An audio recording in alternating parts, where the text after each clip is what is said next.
So, we'll do a little recap. I wrote something for you, telling the story so far, and we'll do a little tour of how your character feels, and after that we'll get started. So, the Fellowship was born thanks to Targon's awareness. After he found and rescued Red Dog and Wolf in distress at the bottom of the high pass in the Misty Mountains. Together with Targon's oldest friend Ariel, the four of them answered Elrond's call to go to Mount Gram and look for the two missing dwarf scouts, Foy and Dúlin, themselves on a mission for their patron and friend of Elrond, the dwarf Balin. The Fellowship made its way to Mount Gram's gates after following an orc track going through a labyrinth-like maze of gullies. Desperate at the view of this foreboding fortress, an ancient dwarven city now infested with orcs, the Fellowship spied on a troop of orcs as it exited the compound led by Lieutenants Ukuk and Mashnak. Our heroes, while keeping quiet during the passage of the 50-soldier-strong orc force, overheard that the orcs were to split forces. The bigger part of them heading east to meet with Mormog, an agent of Mordor who came to facilitate peace between the Blackhorn tribe of Mount Gram and the tribes of the Three Spires of Mount Gundabad, while a smaller group of orcs was sent westward to hunt for Uruk-hai female on the run from Radgul, Gram's orc chieftain, and headed to another orc chieftain, Gishak, based in the rune fort of Thunboyd. That is when Wolf, utterly maddened by the view of Lieutenant Ukuk wielding the war axe of his very father, decided to abandon the Fellowship to go and retrieve his heirloom. Oh my cat, bloody cat. You wait a sec? No, hi. No. Up.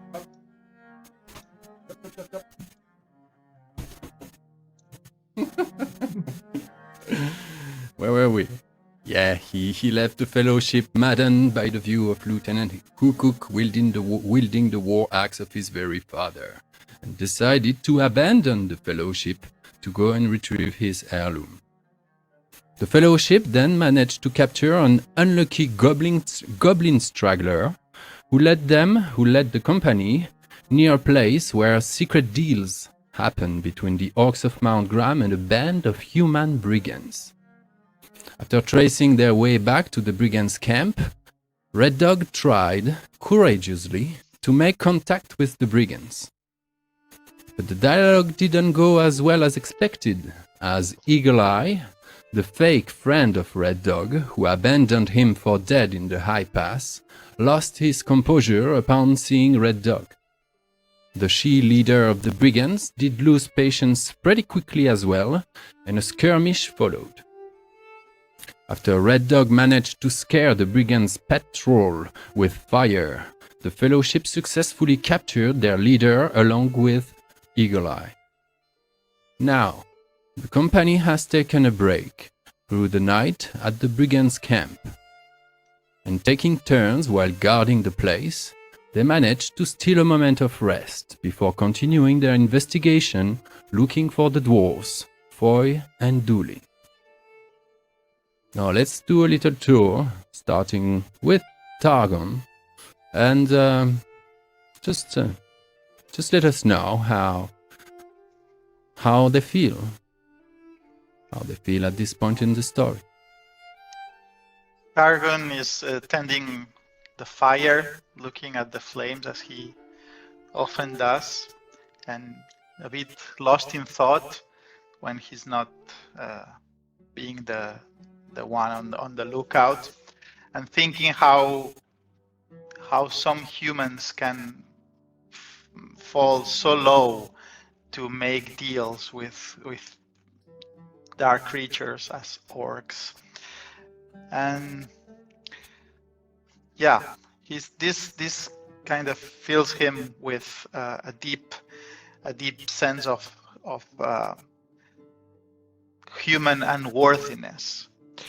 But then again, he strengthens his resolution to try to be worthy of the gods himself. Might as well remind him a little bit about black Numenorians, possibly. Yes. Very good. How is Ariel feeling right now? Ariel is actually pretty surprised and but also very happy with the fact that he managed to dodge so many attacks of this troll, which when he first saw it, he thought, okay, maybe I did bite more than I was chewing, right? And managed to end the combat with not a single scratch on him, which is true. I just checked my... The thought does cross his mind that if this were Eldar, they would never have this arrangement with orcs to sell their own kind to probably horrific torture and death, right? But I try to push that thought away. After all, I'm surrounded by humans who have proved themselves worthy.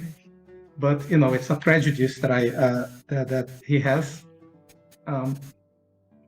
And yeah, I mean, despite the fact that it's pretty dark, that there is this trade going on, and it appears to be a somewhat routine, right? Appears to have been going on for some time. But the outcome of this battle was very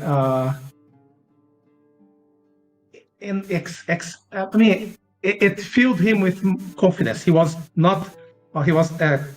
asking himself a lot, whether this is something that he could do or that he was good for, and at least maybe still it was just luck, who knows, right? But at the moment, at least he feels that he's ready for whatever may come. Yeah. Very good. How is Red Dog tonight? Well, Red Dog is both exhausted and I guess is also mentally shocked, quite in a shock. So he's exhausted because he's still weary and he hasn't fully recovered yet from the skirmish in a sense. So he's very tired physically. But at the same time he has been quite shaken by the encounter with Eagle Eye and his behavior, which really leaves him. It's even more than shocked. It's really confounded because they cannot explain how.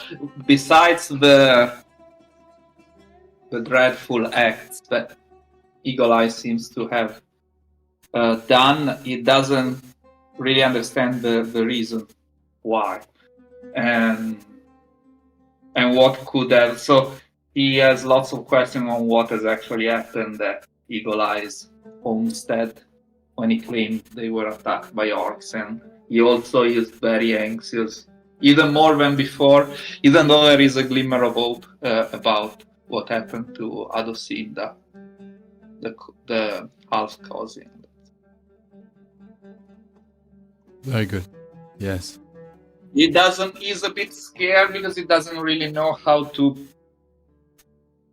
deal with Eagle Eye at this point.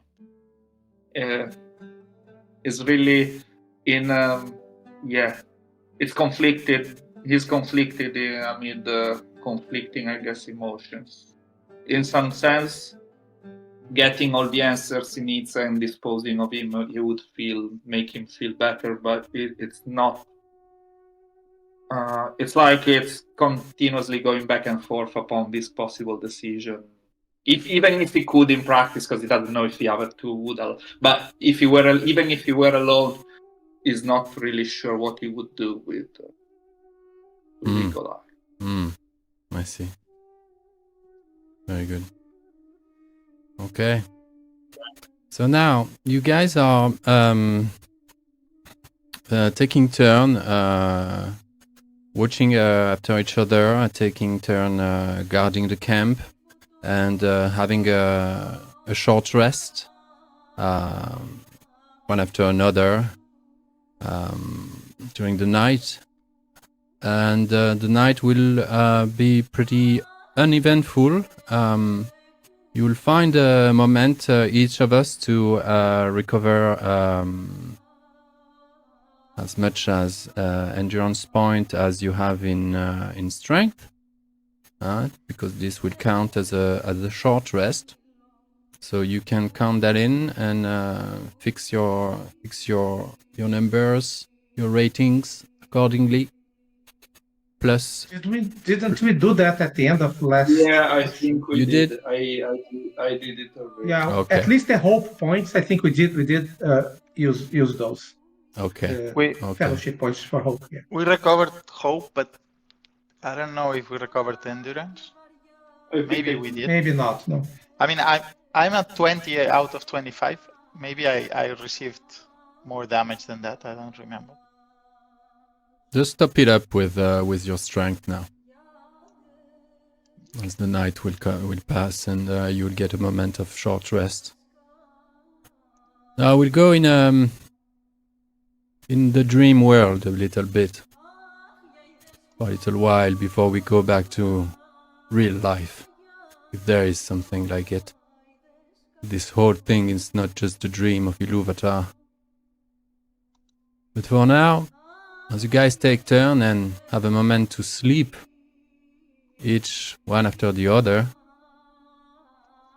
I'd like you to recall, as players now, what connections you have decided to take with those three particular relations you've decided to take with those three gods, the pantheon, between Manwe, Varda, Ulmo, Ole, Yavanna, Mandos, Irmo, Lorien, Nina, Turkas, Nessa, Orome, Vanna.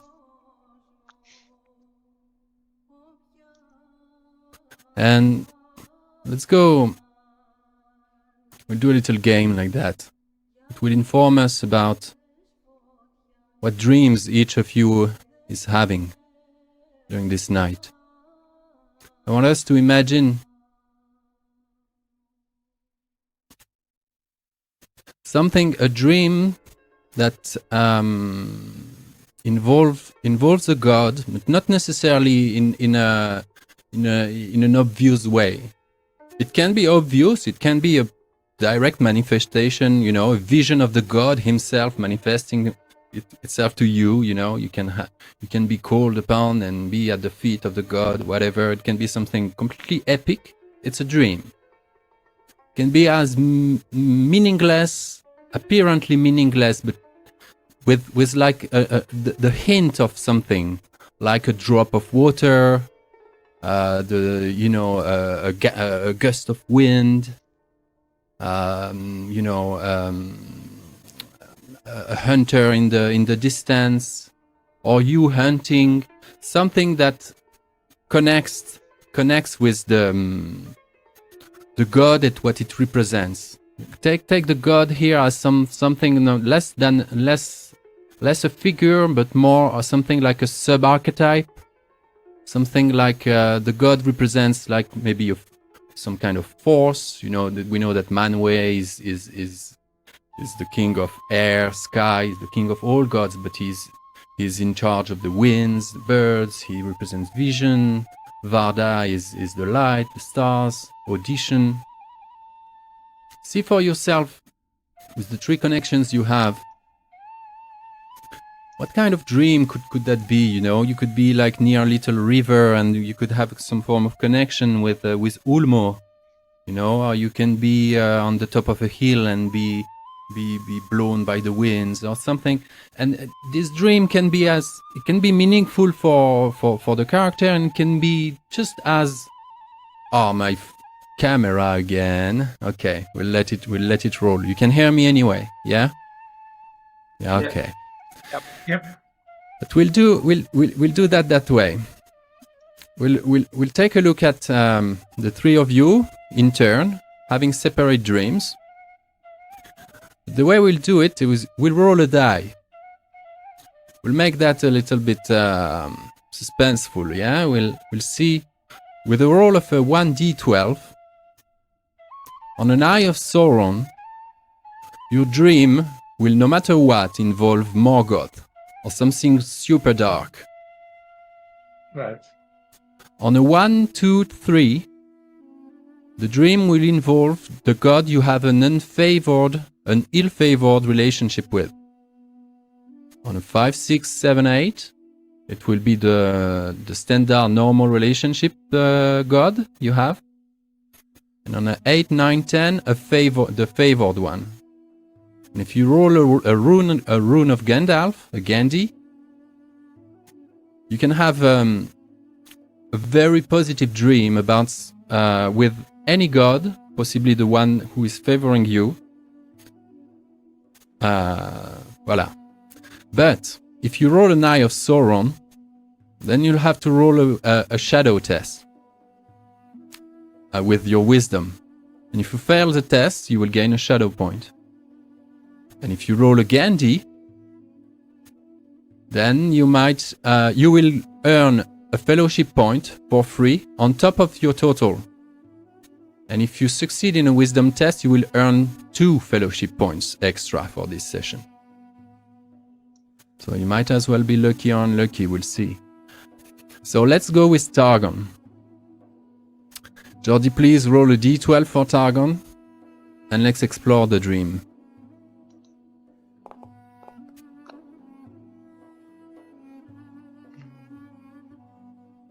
Four. So that's the... It's a 4, that's the normal connection. Which god did you have with the normal relationship? Manwë. Manwë. What's coming to you?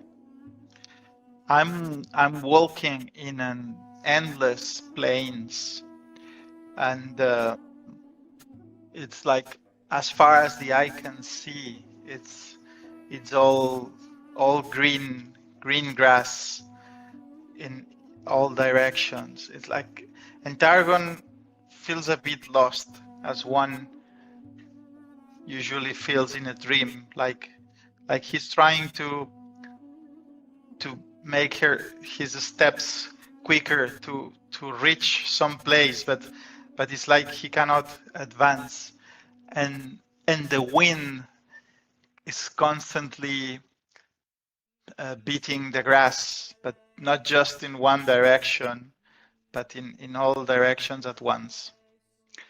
And he feels like if only he could put the wind at his back and follow just one direction, he could arrive somewhere. But it's not like he's in a bad place, but it's just that he cannot advance to some other place that it's good. He cannot go where he wants to go. So he will keep walking, and he puts his cape closer to protect himself against the cold wind. Oh, the wind is cold. The wind is not favorable. You are mute. The wind is cold. The wind is not exactly favorable, yeah? No, it's not exactly favorable. It's not unfavorable either, but he's not. It's not telling him where to go. Nice. Very nice. Thank you very much. Nice vision. And you're woken up by Red Dog, and it's his turn to take watch. And Ariel is still dreaming, still sleeping. Yeah. And it's time for Alex to roll a d12 and see what the dream is. What dream is coming to him? Another 4. Your Also neutral. Manwë. Also Manway. Interesting. Yeah. I like it. I like it. Okay, so I am walking on a sort of a grassland. I'm following a road, but I don't know where it's going. And then I kind of start to see myself from above, the way a bird would see a person. And the bird is going higher and higher up, and I'm seeing, from a perspective where I become almost a dot. And then I realize that I am inside the horror log, right? It's the world, and it's rotating the way it did, that I remember seeing it. And so I'm seeing like a god would see, where everything is small and time, just each age of the world is just a rotation of one of those things. So that's my insignificance before the existence, I guess. That would be my vision. Yeah. I'm inside a toy, inside, that is on a much larger universe. So it's that feeling. Yeah. Nice. Nice. Love it. Love it. And it's time for Targon to take over, and the dog can finally go to sleep. And let's have you, Massey, roll a d12 to see where this dream is going to take you. Yeah.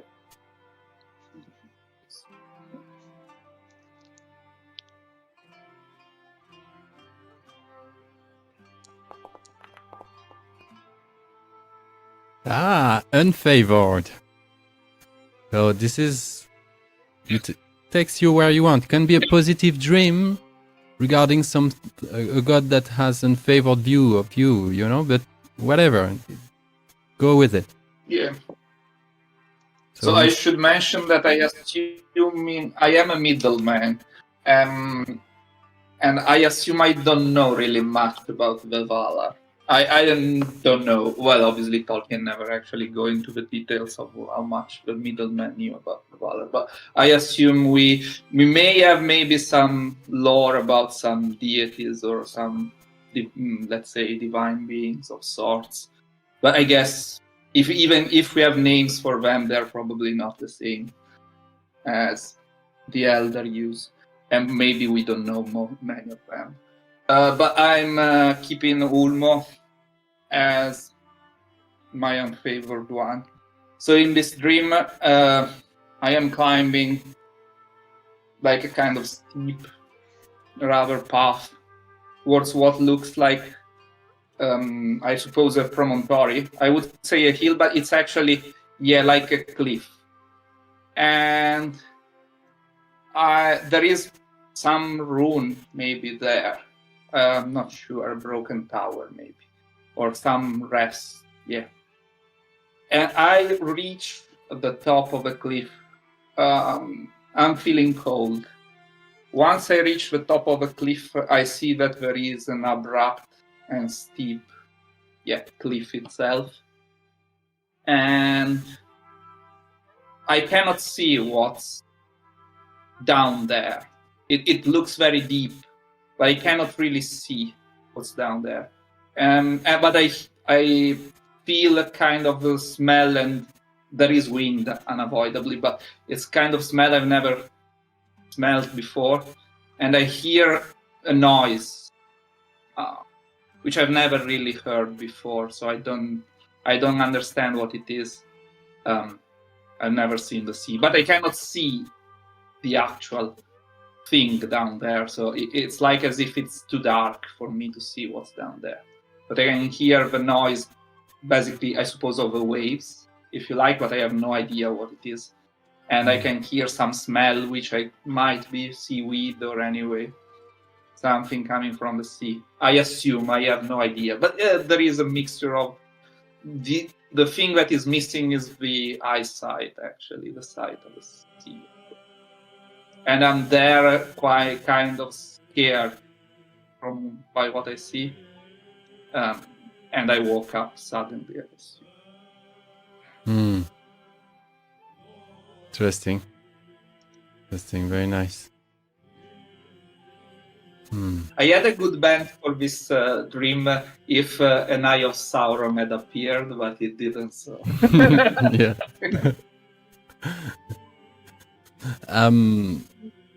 You guys, yeah, you have as you wake up each from these dreams at different points during the night, you will actually wake up in another dream, but that you don't really know. When Targon wakes up,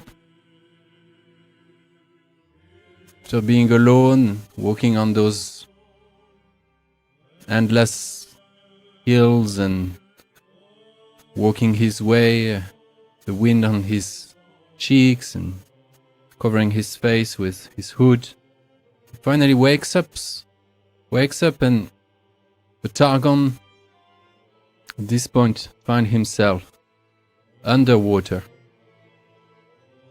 while droning. And Targon is dragged to the bottom of this water.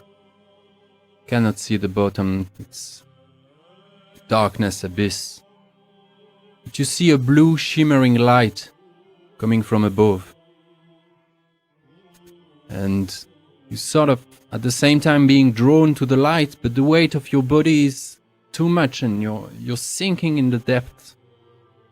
And you see this light and you kind of stretch yourself to reach this light, but you're sinking. Suddenly a hand pierces the surface of the water and reaches towards you to rescue you. And the two hands clasp. This hand grabs your forearm, you grasp the forearm, and it pulls you out of the water. And as it pulls, you see this shimmering blue light that comes nearer and nearer, and you exit the water, you reach out, you take a deep breath, and the first image that you see is this blue shimmering light is in fact coming from a ranger brooch in the shape of a north star. And the person who is wearing this brooch and who has pulled you out of the water has the face of your brother that you haven't seen for 60 so years. But the dream continues, and your brother then starts to strangle you. Put his hands around your neck and start to strangle you. And that wakes you up for real. Well, that's not the best way to wake up. When Ariel wakes up out of this massive cosmic toy machine, Ariel is alone in a labyrinthic maze of gullies and ravines, much like the ones you can find at the foot of Mount Graham. And Ariel found himself being hunted by a troll. Ariel is hiding from the troll, on the run, in this kind of like montage, dreamy montage of hiding, being found out, hiding, running. And as he runs through this labyrinth, Ariel is progressively becoming pure shadow himself. Ariel is losing materiality. Everything you touch seems to fade. You have no border. Your body is losing its borders. You have no sense of hearing, seeing, touching. Everything becomes this nightmarish shadowland. And most of all, there is no stars to be seen. in the night sky. And as this becomes too much to bear, this immateriality, this becoming a ghost-like being, if one can call it a being, this ghost-like shadow, this darkness. Ariel wakes up, but yet wakes up in another dream. Or maybe a memory? He's on the tower balcony overlooking Mithland Harbor. And it's a romantic evening, or possibly a morning. Possibly the morning he'll... you don't know, you remember this light, something tells you you were there, you know this moment. You stand on this tower balcony and holding your hands in hers is L'Oreal. And L'Oreal asks Ariel, Ariel, why have you lingered so long? Why have you left, Ariel?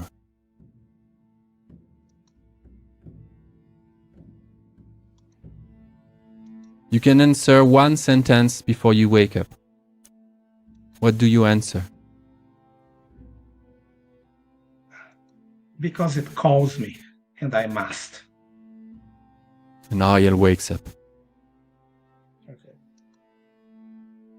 When Red Dog is climbing this hill and hearing the roar of the waves, feeling this presence of the ocean behind the hill, being lost in this overwhelming amount of new information, new sensation, new smells, new sounds. He wakes up, and Red Dog is dreaming of his wedding. Red Dog is getting married. He's getting married and everybody is here to celebrate. All each and every one of the family, grandfather, father, uncle, brother, they're all there. Cousins. And the festivities goes on and the night is folly, is full of joy. There are those flower rings thrown on the river and all those traditions the woodman may have. And comes the night, and the wedding night with the bride.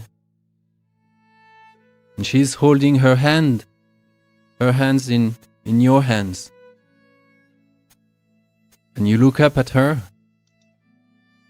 and she actually has the face of this she-brigand, this leader of the brigands that you guys have just encountered at the feet of Mount Graham.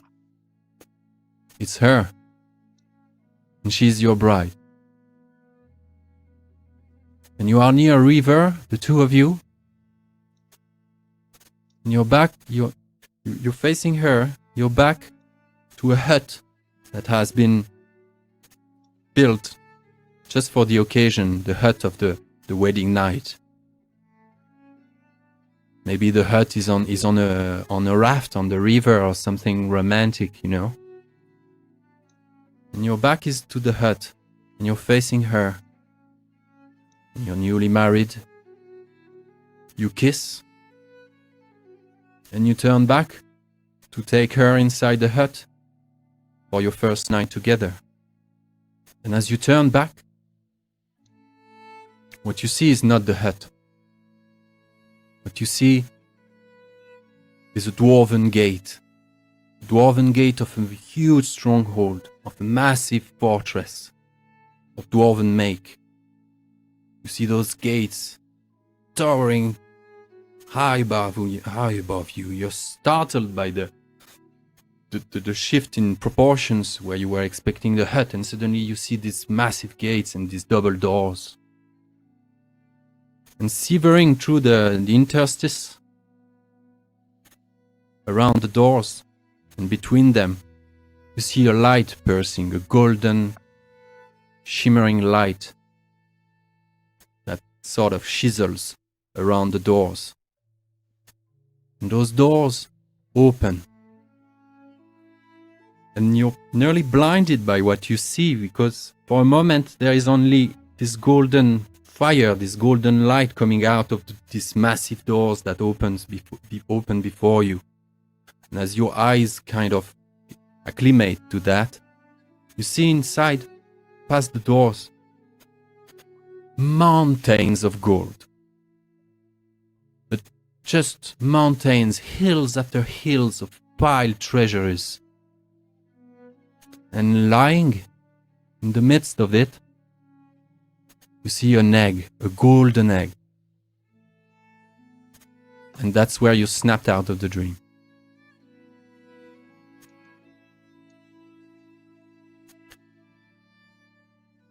As you wake up, you realize that the three of you someone must have missed the watch, you know? You kind of all like startled, and you see that your two proteges, your two prisoners, are still asleep. And the three of you can see that Eagle Eye is sort of still asleep, and in this cocoon baby posture, you know, recoiled on himself, and he's sweating, pearls of sweat rolling on his face. His eyes are darkened. He's making mimics. He's making like he's moving like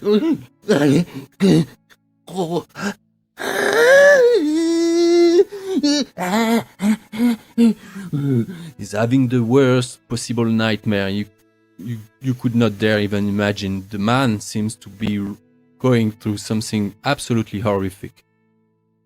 But still his body is kind of hanging and is completely strained, and his being somewhere in his brain, something is pummeling him. Something is working him.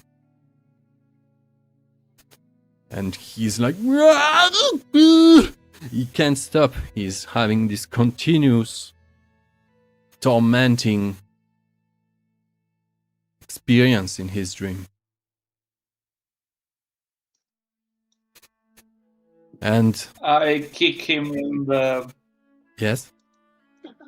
I kick him in the belly to wake him up. Yes, he wakes up. He wakes up, he looks around. He's completely lost. He You had a recoils on bad himself. dream. You rat. He has tears going in his darkened eyes. He's like, you know, saliva going. He's like half a beast, completely terrified. And nearby, What did you dream? wait a sec. Nearby, Oswalda, so is her name, the she-brigand, she is also dreaming. But in her dream she cries. She cries out loud. So much.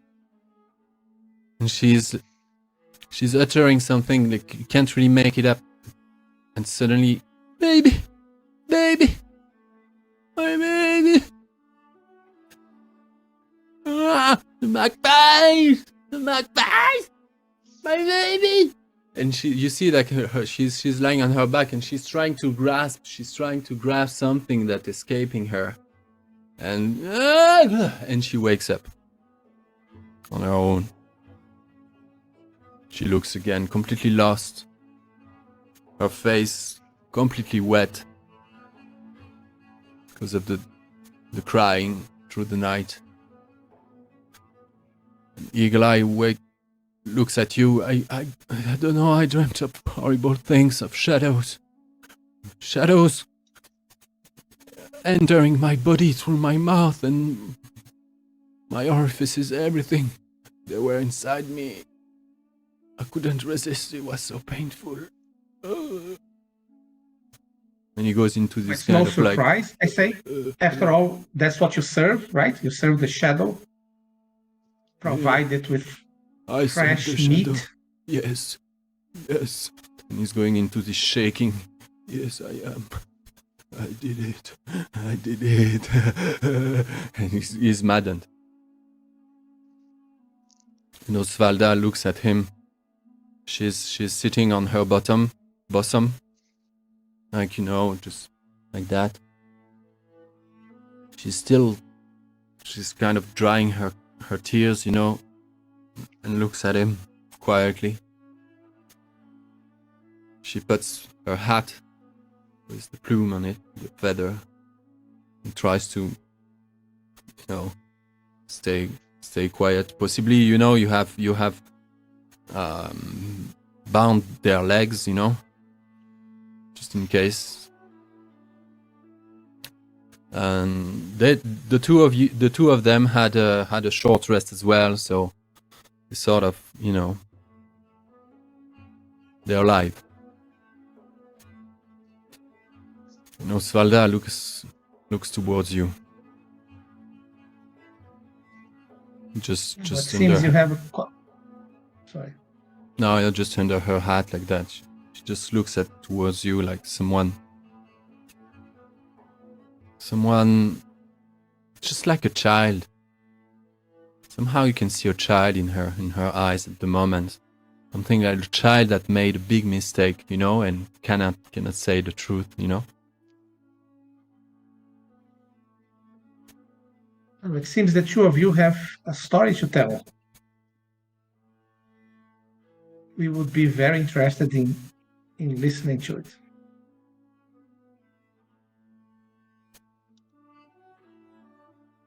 As Eagle Eye is stuck in his, you know, maddened, kind of shaky, quaking. I did it. I am Shadow. I did it. And he sort of like rambles like that quietly to himself, incoherently. And Oswalda... Okay, so I ask her, what was he talking about? Well, talk to us. She goes, I don't know. He's not feeling well for sure. I don't feel great either. I just had the weirdest dream. I dreamt that my baby, although I'm not a mother myself, I dreamt that my baby was taken away from me. I was struggling. I was holding him by the legs, and the magpies were holding him by the arms, and we were pulling in opposite directions, and it's impossible. And I don't know, I felt like this baby is my life. I couldn't let go, you know? I couldn't. But I resisted those magpies, I scared them, I did everything I could. But I hold on. I didn't let go. Until I did. My life left me. This baby was taken by those bloody magpies. Hear me out. The three of you, please. Hear me now. You know, she looks at Red Dog, she looks at you, Red Dog. When you spoke of honor last night, I know that really upset me at the time. Because I was, you know, I was this person for them. I had to be the boss, you know. But that really struck a chord. It hit me at the core of who I used to be. You see, I used to be the warden of a village, and devoted I was to serving my community. She looks back like in her past, you know, under her large hat. You're surrounded by the mist, the morning mist. Everything is grey and cold. And one night, the village got raided by wargs. I could do nothing significant to save the village. Total rampage. Nothing. Everyone got killed. I escaped the massacre, but I totally lost faith in myself. I wandered the wild. For too long I wandered. Alone. Eventually I lost my mind. I became bitter, so bitter. And I started to hate myself so much. And I finally decided to become a highway robber. To learn survival. To rely only on myself. And from then on avoid responsibilities toward others that I had left behind, that I could not protect. And so I did. I became a highway robber. That's when I found baby Midget. My baby troll. I fostered him. When he grew up, and with the help of the troll, I managed to gather a band of brigands. But we eventually got attacked, subdued, and tricked by Krit the Goblin-captain, who forced us to provide slaves to Mount Graham in exchange for our lives and warg immunity. I didn't know it's even a thing in the orcs' language. Warg immunity, he said. Over time I got used to my new career and I hardened myself shut from my past of servant of the free folk. Today I feel so bad about all those lives I have corrupted and wasted on the way. All the innocence I have abused. She looks at you, particularly Red Dog, in the eyes, because she knows. Hear me out, people, please. I want to repent now. I do. I'll do what I can to assist you from now on, folks, in your quest. You spoke of honor, and for me that means to face my shadow now, and to make up for the light wasted. Give me this chance, please. I think there is no insight roll to be made now. Hopefully not, She is... because we are so bad at it. She was just as it came. Like, she was just as genuine as it could look, and it could be. I think you've gotten all the realization. This is the price you get, guys, for the attempt, the failed attempt at Red Dog's trying to convince the brigands the other time. The fact that he took upon himself to risk his life to approach the problem in a peaceful way changed the life of this girl forever. And for that, I'll grant you all a point of hope. In case you need one.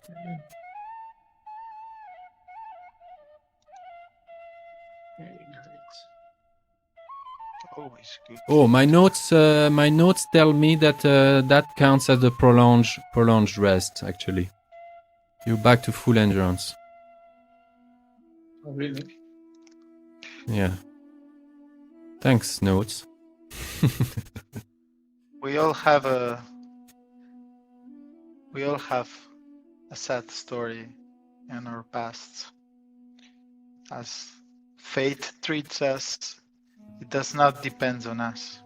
The only thing we can decide is how we react to those fates.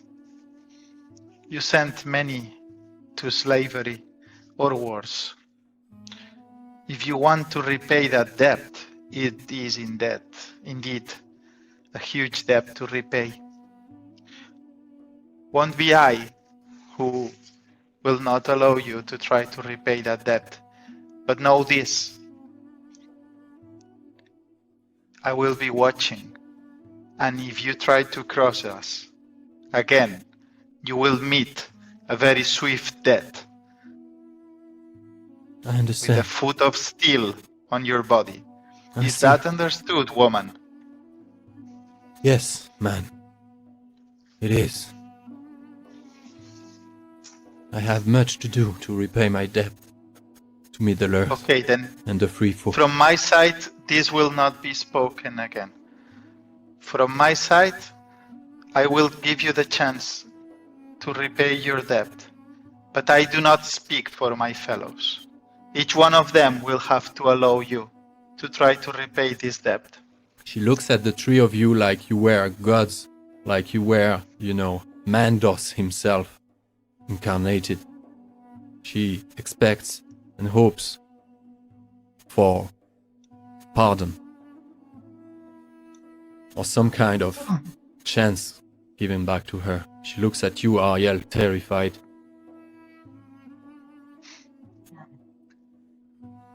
This would be a bright light in such a dark place if you are being sincere. And so I will also give you the chance, and I trust Targon. His judgment hasn't failed thus far. So, but we will all be watching you. So do not waste that chance, because it will be your last. I understand. Thank you. I won't forget it. I swear. I'm now in service of the free folk again. And she looks at you, Red Dog. I hope it is so.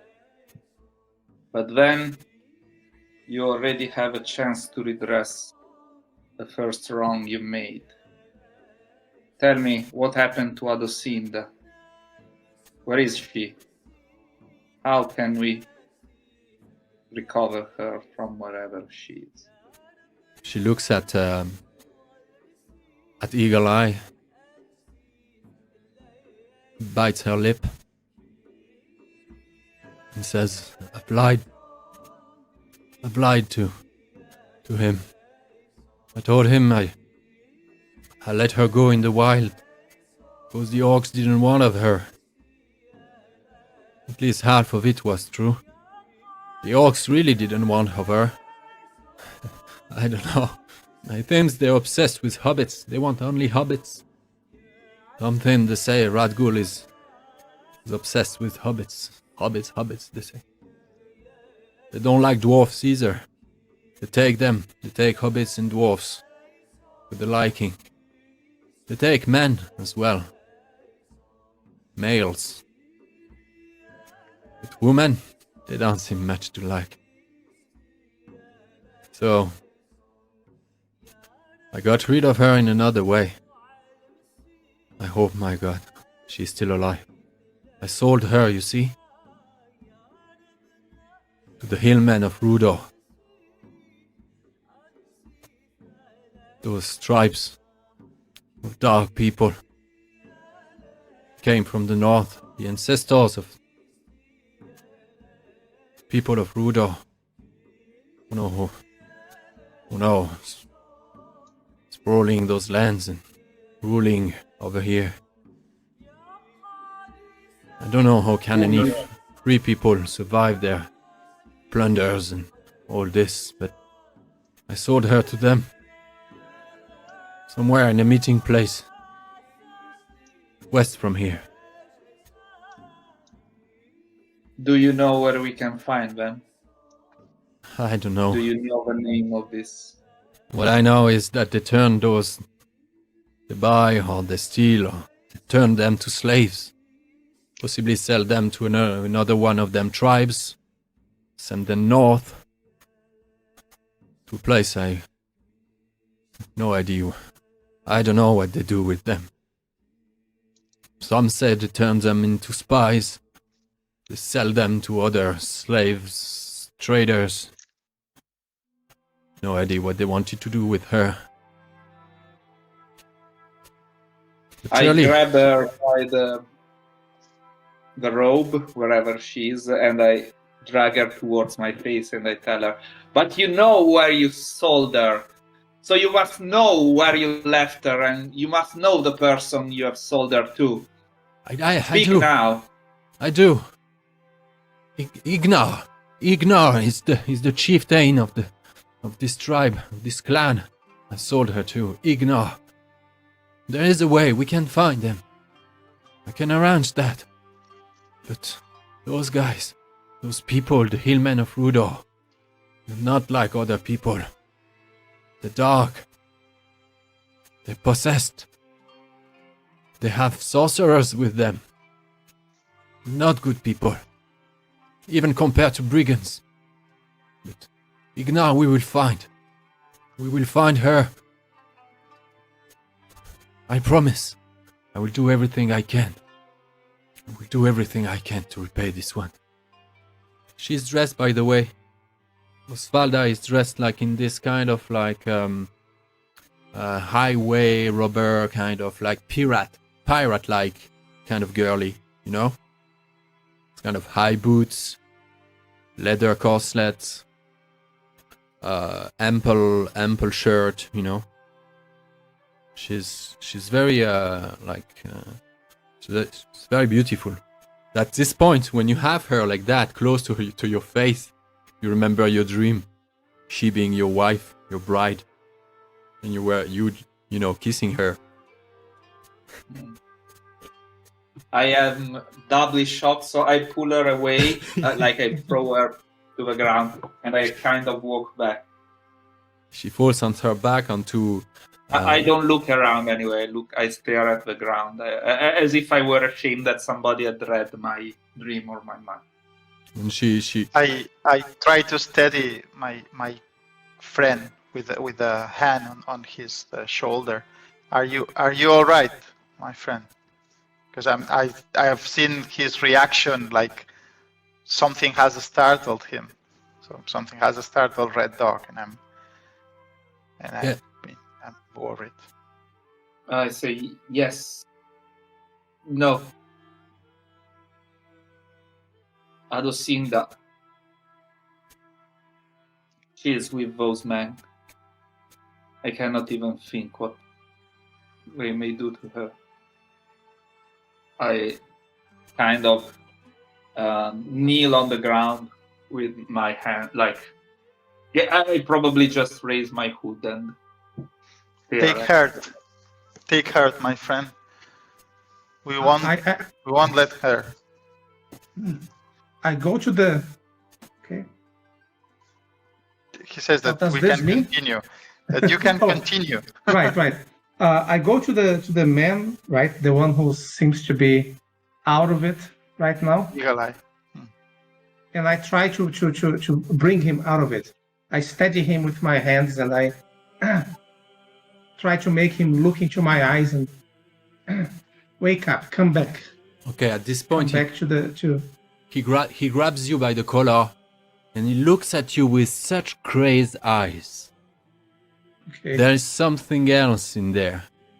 Something else. And it's going straight, it shoots at you. You feel like a sort of, you feel like the shock, like a shockwave. Like you're startled by really this, like he go like his eyes are crazy opening. He goes like, I did it. Do me a shadow test. Shadow. How do I roll this? Roll valor, please. Valor. Valor. It's not that he looks just he's not nice to look at, but something tried to jump from him to you. That's not gonna be pretty. Okay, here we go. Gandalf. Yes. Ooh, Gandalf. Ooh. What happens here? What happens as this shadow force tries to force him itself inside you? Oh. What happens? Okay, so I feel this sort of some nameless presence trying to find a foothold in my soul. I sort of close my eyes and try to bring some the image of something, maybe the image of my brother, on his ship when he was the most happy, or I thought he was the most happy, sailing the beautiful waters near the Grey Heavens, and I snap out of it in that way. Very good. Now And I push him back. I push him back as well. And I say, I think this man is under the influence of the shadow, a very direct influence. There's something wrong here, something unnatural with him. What do you know about this? I forget her name, woman, whatever. Oswalda. Oswalda, yeah. I don't Why know. is he like this? He snapped. He snapped during the night. Something happened. Just, I don't know. He told me Red Dog is dead. He told me Red Dog is dead. I met this man when I was doing some slave business with the people at the north of the Vale of Anduin. Yeah. I met him there. Already, did he know the orcs? Was he in contact with them? No, he wasn't. I was. I organized the abduction of this long braid girlie. I did it all. Because he asked me. Because he wanted to join my group of brigands. He wanted to join my crew. And he seemed attracted by me, so I used him. But he was to be married. And he hated this whole life. I don't know, something in him wasn't right. I felt I could use him. He was weak. So I organized with Krit, the Goblin-captain, or whatever. Organized the attack of his village, the abduction of the girl, and all that. And then I don't know why he found this brilliant idea. He wanted to get rid of Red Dog as well. Somehow I don't know, he hated this guy. He hated you too for some reason, because, I don't know, Longbraid loved you, or she doesn't know really if she's allowed to say that, or she's kind of looking at you for like kind of some form of unexpected violent reaction or something. And so that's what happened.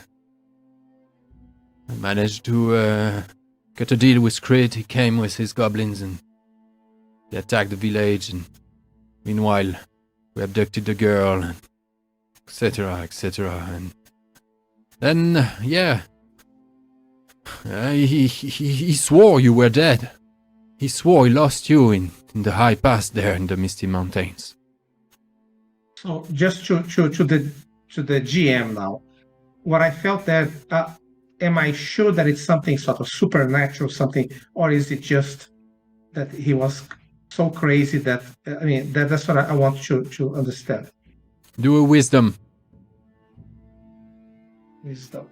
roll. Yeah. Where is, what wisdom roll? Top right of your character sheet. Oh, you right. click on the name Wisdom. You click on Wisdom itself. Right. The one that says 1, right? Suppose. Yeah. Yeah, you click on... It also said 1 in Valor, and okay. Oh my god, are you serious? It's extremes today. It's either all or nothing, apparently. Yeah. She. Yeah. Somehow, it's weird, but I'm going to say that yes. Somehow. Yes, I guess that wasn't the plan, but now it is, right? I guess a success or a sorrow are kind of the same here. You have this, because I don't know. Yeah. You've never felt so confused And the simple fact that you're so confused isn't right. It wasn't just a madman. Something Right, is in there was him. more. Well, then I say that to the others. There's an evil here that goes beyond the usual greed and cravenness of man. This is some direct influence of the shadow. Something is very wrong with him. He was touched by the shadow in some way. Oswalda goes, I don't know when this happens. Maybe during the night. Maybe the shock to see that, I don't know. He did something wrong. Something must have struggled inside him, and I don't know, and possibly a shadow slipped in him during his sleep tonight. I don't know. She seems very confused too, you know. We have hard choices to make, friends. Yes. We have an impending meeting between orcs from Mordor and the local... And something. We have the dwarves we are looking at. We are after. We have dwarves to rescue, and we have now this. Yeah. She goes, dwarves. And what are you here to do anyway? What's with the dwarves? No. We are talking among us. We are not allowing them to know about this. Yeah. Okay. We have to ask. I mean, at least not from me. I'm secretive as an attribute, so I do not talk openly about our charge from our patron. Noted. Here. Duly noted. So she said that the orcs were interested in hobbits and dwarves, and we know that they have at least one of the dwarves in there. Trying to rescue him would be suicide. But knowing that he's there and letting him there without leaving him there without doing anything, I think it's a burden in our spirit that I would not be able to bear. But on the other hand, if we cannot let Longbraids to suffer any longer than necessary, so different things are pulling at us in different directions, friends. Yes, but I myself, I do not know. Yeah, but I feel that there are some things we can do something about. I feel we can go after the girl. I feel we can do something about the meeting. And those things could be, we could do. Going inside that fortress to locate and rescue a dwarf, even if the dwarf is still alive, does not seem to be something that we could do. We found a place where an entrance should be, but we do not know how to open it. Although, even if we knew, entering the fortress would be, as I said, suicide. There is no way we could disguise as one of the inhabitants. We just would not. I feel it would be very hard for us to hide all the way through. And once we are discovered inside, it's the end. The moment we are seen. But I feel she knows a way in. I don't think she's ever been inside. But she knows how to get us in. Oh, yes. I feared that you would say that. You can sell us as slaves. Is that a way we want to go? I mean, once we are in there as slaves. Maybe she knows more. Maybe she doesn't know how to open the door, but she knows when. Look, I think we don't have to deal with these uncertainties. We can just ask her. I believe that at least for now, she is answering truthfully. But okay, friends, but you understand that if we go that way, once we take that path, it's not going back, and And, we are once we not go that way, going we are condemning the fine. girl to probably be lost forever. And then If we needs to die. go ahead. If we die, definitely, because we are the only ones that know. Even if you don't die, if you delay too long, because this happened just a day, like a few hours ago or a day ago. But if we go there and it takes us days to possibly liberate the dwarf, forget that the girl will be out of our reach for good, I feel. And there is no way we can inform Master Elrond That's what I was what thinking. we're doing. And technically, let me tell you that if you forfeit Elrond's bidding, you lose his patron bonus. Yeah, he's I guess he's giving you you would now understand. 1 point of fellowship for free. No. We were charged to finding out what happened to the dwarves, I'm just saying. right? So we know what happened. They are in there. Yeah, exactly. Well, anyway, I mean, if we could, You know, at least one of them is there. we can know Yeah. more. We should talk to her and know more. Maybe she knows if the two of them are there or anyway. But Everyone, please roll awareness. -2 die. -2. So basically, roll a Gandalf. Whatever's left. Oh, almost a Gandalf. I felt it. Awareness with 2 dice penalty, right? Yeah. Okay. So this How do you set the penalty? 3. There are the dice at the You bottom. click there's a logo. on the word awareness and a pop-up will show. You control click to select the negative penalty.